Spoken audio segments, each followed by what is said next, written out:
ఈ రోజు లోక్సభలో విబిజి రామ్జీ బిల్లు పాస్ అయ్యింది. ఈ బిల్లుకి స్పీకర్ పెట్టినటువంటి ఓటింగ్ ద్వారా ఆమోదం అయితే లభించింది. కానీ ప్రతిపక్షాలు భరించలేక ఆ ప్రతుల్ని చింపేశారు. వాళ్ళకి అది అలవాటే.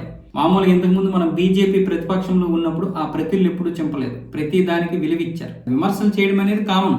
ఎవరైనా విమర్శలు చేస్తారు, వీళ్ళు విమర్శలు చేస్తారు, వాళ్ళు విమర్శలు చేసుకుంటారు, మనమైనా సరే విమర్శలు చేసుకుంటాం. కానీ ఆ ప్రతుల్ని చింపడం అనేది వాళ్ళకి అంతకుమించి ఇంకేం చేత కాదు. ఇంతకుముందు కూడా చాలా ప్రతులు చింపారు. ఆ వక్ఫ్ బోర్డుకి సంబంధించినటువంటి ప్రతులు కూడా చింపారు. అసదుద్దీన్ ఓవైసీ, కాంగ్రెస్ వాళ్ళందరూ చింపారు. అయితే ఇక్కడ మనం ఆలోచించాల్సింది ఏంటంటే, ఈ విబిజి రామ్జీ అనే పేరు వాళ్ళకి రామ్జీ పేరు ఎలాగో నచ్చదు. కానీ గాంధీ పేరు తీసేయడం ఎందుకు అంతగా నొచ్చుకుంటున్నారు, ఎందుకు అంత విరుచుకు పడుతున్నారు అంటే, ఆ పేరు వల్ల 6 దశాబ్దాలు ఈ దేశాన్ని పరిపాలించారు వాళ్ళు.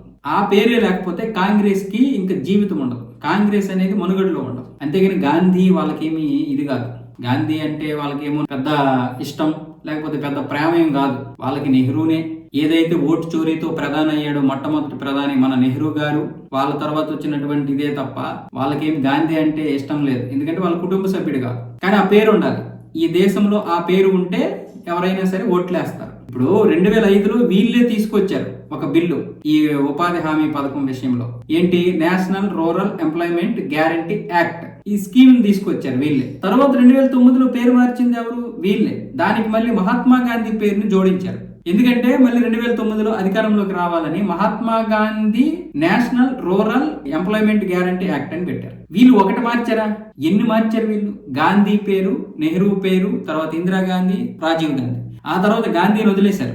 ఈ పథకానికి అలా పెట్టి వదిలేశారు. ఆ తర్వాత ఎక్కడ చూసినా నెహ్రూ పేరు ఉంటది, లేదనుకుంటే ఇందిరాగాంధీ పేరు, రాజీవ్ గాంధీ పేరు. సంజయ్ గాంధీ కూడా మళ్ళీ వీళ్ళకి నచ్చడు. సంజయ్ గాంధీ ఇప్పుడు వీళ్ళ కుటుంబ సభ్యుడే కానీ అతను వాళ్ళ భార్య ఎవరైతే ఉన్నారో మేనకా గాంధీ వీళ్ళని విభేదిస్తుంది కాబట్టి సంజయ్ గాంధీ పేరు లేదు అక్కడ. వీళ్ళ ముగ్గురే ఈ దేశానికి స్వతంత్ర సమరయోధులు.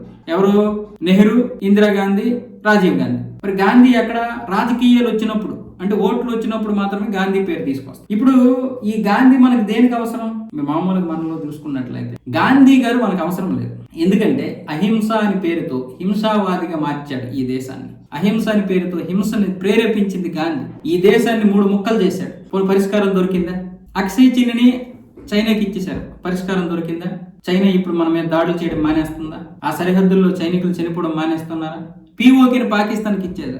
పరిష్కారం దొరికిందా? జమ్మూ కాశ్మీర్లో 370 అమలు చేశారు. పరిష్కారం దొరికిందా?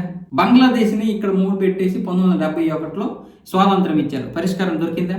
ఈ రోజు వాళ్ళు 4000 కిలోమీటర్లు ఉన్నటువంటి ఆ బార్డర్ ని బేస్ చేసుకుని మేము చికెన్ నెక్ ఆఫ్ ఇండియాని ఆక్రమించేస్తాం, అక్కడ కట్ చేసేస్తాం, ఆ 7 సిస్టర్స్ లాక్కుంటాం అంటున్నారు. లాక్కుపోవడం తర్వాత సంగతి. మహాత్మా గాంధీ చేసినటువంటి దానికి ఎక్కడ పరిష్కారం దొరికింది? ముస్లింలందరూ పాకిస్తాన్, బంగ్లాదేశ్ వెళ్ళిపోయింది అన్నాడు. వెళ్ళిపోయారా? హిందువులందరూ ఇటు వచ్చేయండి అన్నారు. వచ్చేసారా? ఎక్కడ పరిష్కారం చూపించారు వాళ్ళు? స్వాతంత్రం వచ్చింది మహాత్మా గాంధీ వాళ్ళని పెద్ద ఉదరగొట్టేశారు. మహాత్మా గాంధీ వల్లే స్వాతంత్రం వస్తే బ్రిటిష్ వాడు ఆయన పక్కన ఎందుకు పెట్టుకుంటాడు? ఆయన పక్కనే ఉన్నటువంటి మహాత్మా గాంధీని వీళ్ళు ఎందుకు ఉంచుకుంటారు? వాళ్ళ పక్కన లేనటువంటి సుభాష్ చంద్రబోస్ గురించి, అల్లూరి సీతారామరాజు గురించి, లేకపోతే సుఖ్దేవ్ గురించి, చంద్రశేఖర్ ఆజాద్ గురించి, ఒక మహానుభావులు ఉన్నారు కదా మనకి స్వాతంత్రం తీసుకొచ్చినటువంటి వారు. వాళ్ళ గురించి ఎందుకు వీళ్ళు పరిగెడతారు? వాళ్ళంటే ఎందుకు వీళ్ళు పోసుకుంటారు? మహాత్మా గాంధీ వల్ల కదా వీళ్ళందరికీ నష్టం. మహాత్మా గాంధీ కదా పక్కన ఉన్నాడు, ఆయన్ని కదా ఫస్ట్ వేసేయాలి. ఎందుకు వేయలేదు అంటే మహాత్మా గాంధీ ప్రజల్ని ప్రభావితం చేశాడు. అందులో ఎటువంటి సందేహం లేదు. మహాత్మా గాంధీ ప్రభావం చేశాడు. బ్రిటిష్ వారు ఎలా చెప్తే అలా ఆడింది మాత్రం మహాత్మా గాంధీ. ఈ రోజు మన దౌర్భాగ్యం ఇది. మన రాముడి పేరు పెట్టుకుంటే ఇక్కడ ప్రతిపక్షాలు అంత ధైర్యంగా పార్లమెంట్ లో, లోక్సభలో అంత గట్టిగా వాళ్ళు వ్యతిరేకిస్తుంటే మరి మన హిందువులు ఏం చేస్తున్నారు? రాముడి పేరు మీకు నచ్చనప్పుడు మీకెందుకు మేము ఓట్లు వేయాలని హిందువులు ఎందుకు త్యజించడం లేదు? ఇంకా ఇప్పటికీ వాళ్ళకి ప్రతిపక్షంగా హోదా ఇస్తున్నారు. 240 సీట్లు ఇచ్చారు వాళ్ళకి. ఇంకెప్పుడు మనకు సిగ్గు వస్తుంది? దీన్ని ఆలోచించుకోవాలి మనం.